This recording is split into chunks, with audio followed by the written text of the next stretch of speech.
सुप्रभात बच्चों, ऑनलाइन कक्षा में आप सभी का पुनः स्वागत है। बच्चों, आज हम हिंदी पाठ्य पुस्तक कक्षा 5वीं के रिमझिम से पाठ 2 फसलों के त्योहार का भाग 2 पढ़ने जा रहे हैं। बच्चों, हमने पिछली कक्षा में और पिछले वीडियो में हमने जाना कि बिहार और झारखंड में फसलों से संबंधित त्योहार कैसे मनाया जाता है। अब हम इस भाग में जानेंगे कि तमिलनाडु, गुजरात और कुमाऊं में फसलों से संबंधित त्योहार किस प्रकार मनाया जाता है। तो बच्चों, आइए पढ़ते हैं फसलों के त्योहार का भाग 2। यही समय है जब साल के पेड़ों में फूल आने लगते हैं और मौसम बहुत ही खुशनुमा हो जाता है। स्त्री पुरुष दोनों ही ढोल मंजीरे लेकर रात भर नाचते गाते हैं। बच्चों, यही वह समय है जब साल के पेड़ों में फूल आने लगते हैं और मौसम कैसा हो जाता है, बहुत ही खुशनुमा अर्थात बहुत ही अच्छा हो जाता है। और इस त्योहार को सभी स्त्री पुरुष ढोल मंजीरा लेकर के रात भर नाचते गाते हैं और इसको सेलिब्रेट करते हैं, इसको मनाते हैं। चारों ओर फैली हुई छोटी छोटी घाटियाँ, लंबे लंबे साल के वृक्षों का जंगल और वहीं आसपास बसे छोटे छोटे गांव, लिपे पुते करीने से बुहारे और सजाए गए अपने घरों के सामने लोग एक पंक्ति में कमर में बाहें डालकर नृत्य करते हैं। बच्चों, वहाँ का वातावरण कैसा है ये बताया गया है। यहाँ पर चारों ओर छोटी छोटी घाटियाँ हैं और बहुत ही लंबे लंबे साल के वृक्ष हैं। वृक्षों का जंगल यानी बहुत सारे साल के वृक्ष हैं और वहाँ पर आसपास में छोटे छोटे गांव बसे हुए हैं जो कि बहुत ही सुंदर तरीके से लिपाई पुताई किए हुए हैं और करीने यानी तरीके से बुहारे मतलब झाड़े पोछे गए हैं, मतलब बहुत ही साफ सुथरे और सुंदर तरीके से सजावट किया गया है। अपने अपने घरों के सामने सभी एक पंक्ति में कतार में कमर में बाहें डालकर नृत्य करते हैं और इस त्योहार को मनाया जाता है। अगले दिन वे नृत्य करते हुए घर घर जाते हैं और फूलों के पौधे लगाते हैं। घर घर से चंदा मांगने की भी प्रथा है, पर चंदे में मालूम है क्या मांगते हैं? मुर्गा, चावल और मिश्री। फिर चलता है खाने पीने और खेलों का दौर। तीसरे दिन जाकर पूजा होती है, जिसके बाद लोग अपने कानों में सरई का फूल पहनते हैं। बच्चों, फिर ये सभी मिल करके नृत्य करते हैं और घर घर जा कर के फूलों का पौधा लगाते हैं और हर घर से चंदा मांगने की भी प्रथा है। प्रथा यानी रिवाज है कि हर घर जा कर के चंदा मांगते हैं। लेकिन चंदे में क्या मांगते हैं पता है? मुर्गा, चावल और मिश्री। और यहाँ पर फिर खाने पीने, उसके बाद फिर खेलों का दौर होता है, मतलब खेल कराया जाता है और फिर तीसरे दिन जा कर के पूजा होती है, जिसके बाद सब लोग क्या करते हैं, एक सरई का फूल होता है उसे अपने कानों में पहनते हैं। इसी दिन से वसंत ऋतु की शुरुआत मानी जाती है। धान की भी पूजा होती है। पूजा किया आशीर्वादी धान अगली फसल में बोया जाता है। तमिलनाडु में मकर संक्रांति या फसलों से जुड़ा त्यौहार पोंगल के रूप में मनाया जाता है। इस दिन खरीफ की फसलें चावल, अरहर आदि कटकर घरों में पहुंचती है। लोग नए धान कूटकर चावल निकालते हैं। बच्चों, माना जाता है कि इसी समय से वसंत ऋतु की शुरुआत होती है, आगमन होता है वसंत ऋतु का और धान की पूजा की जाती। जो फसल से धान आते हैं उसको पूजा किया जाता है, उसका पूजा किया जाता है और जो आशीर्वाद वाला धान रहता है उसको जो जब अगली फसल बोई जाती है उसमें बोया जाता है। अब तमिलनाडु में किस तरह से मनाते हैं? तो तमिलनाडु में मकर संक्रांति या फसलों से जुड़े त्यौहार को हम पोंगल के रूप में जानते हैं। इसे पोंगल के रूप में यहाँ मनाया जाता है। और इस दिन क्या होता है, खरीफ की फसलें जो चावल है, अरहर है, उसे काट करके घरों में पहुंचाते हैं। और लोग क्या करते हैं इस दिन कि जो नया धान रहता है उसका कूट करके चावल निकालते हैं। हर घर में मिट्टी का नया मटका लाया जाता है जिसमें नए चावल, दूध और गुड़ डालकर उसे पकाने के लिए धूप में रख देते हैं। हल्दी शुभ मानी जाती है, इसलिए साबुत हल्दी को मटके के मुंह के चारों ओर बांध देते हैं। यह मटका दिन में 10:30-12 बजे तक धूप में रखा जाता है। जैसे ही दूध में उफान आता है और दूध चावल मटके से बाहर गिरने लगता है तो पोंगला पोंगल, पोंगला पोंगल, खिचड़ी में उफान आ गया के स्वर सुनाई देते हैं। बच्चों, तमिलनाडु में मिट्टी का नया मटका लाया जाता है इस दिन, और उसमें चावल, दूध और गुड़ डाल करके उसको पकाने के लिए धूप में रख देते हैं। दोपहर के समय रख देते हैं और इस मटके के मुंह के चारों ओर जो साबुत हल्दी, मतलब जो खड़ी हल्दी रहती है, उसके मुंह के चारों ओर बांध देते हैं और इसको धूप में रख दिया जाता है। और दूध क्या होता है, उफान आने लगता है जब और उसके बाहर दूध और चावल मटके से बाहर उफान करके गिरने लगता है, तब सभी क्या करते हैं, पोंगला पोंगल, पोंगला पोंगल करके सभी एक स्वर में आवाज़ लगाते हैं। तो इसका अर्थ क्या होता है कि खिचड़ी में उफान आ गया, और इस तरह से पोंगल का त्यौहार मनाया जाता है।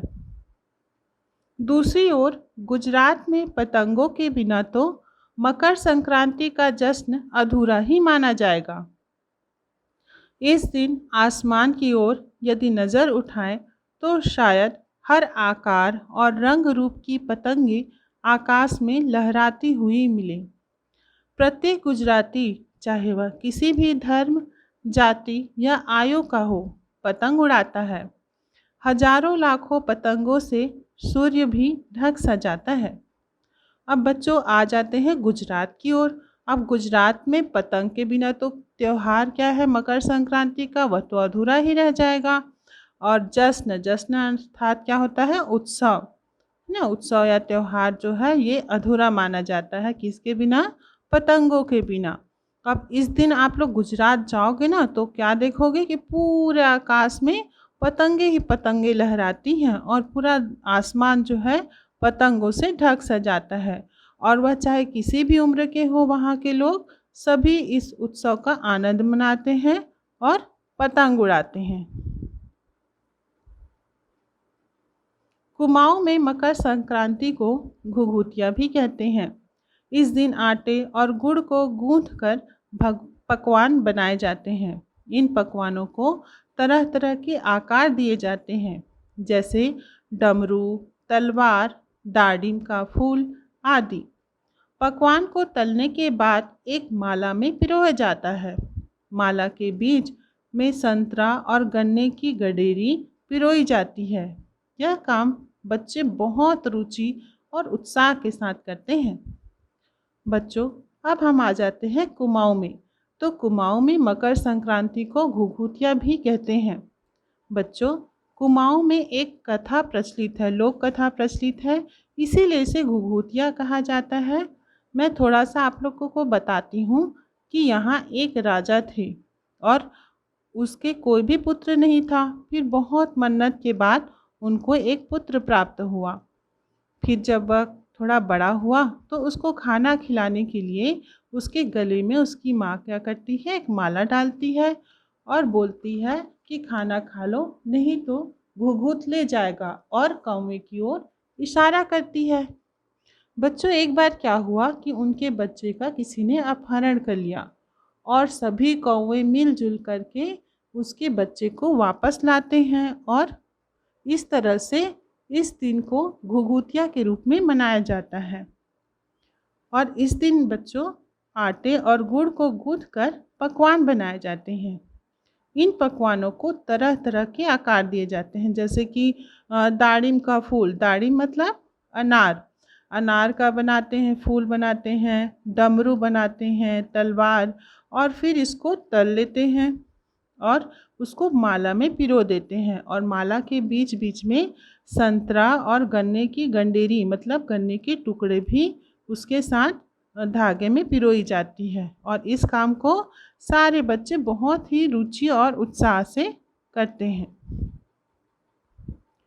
सुबह बच्चों को माला दी जाती है। बहुत ठंड के कारण पक्षी पहाड़ों से चले जाते हैं। उन्हें बुलाने के लिए बच्चे इस माला से पकवान तोड़ तोड़ कर पक्षियों को खिलाते हैं और गाते हैं। कौवा आओ घुघुत आओ, ले कौवा बड़ो, मकई दे जा सोने का घड़ो, खा ले पूरी मकई दे जा सोने की छुरी।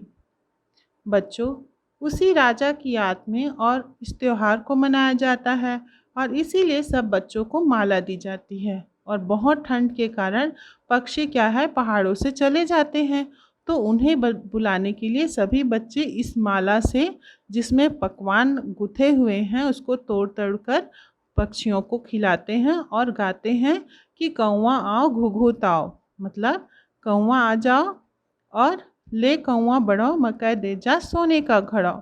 और बोलते हैं कि इसे ले जाओ खा लो और मुझे क्या दे दो, सोने का घड़ा दे दो। खा ले पूरी मकई दे जा सोने की छुरी, और पूरी खा लो और मुझे क्या दे दो, सोने की छुरी दे दो।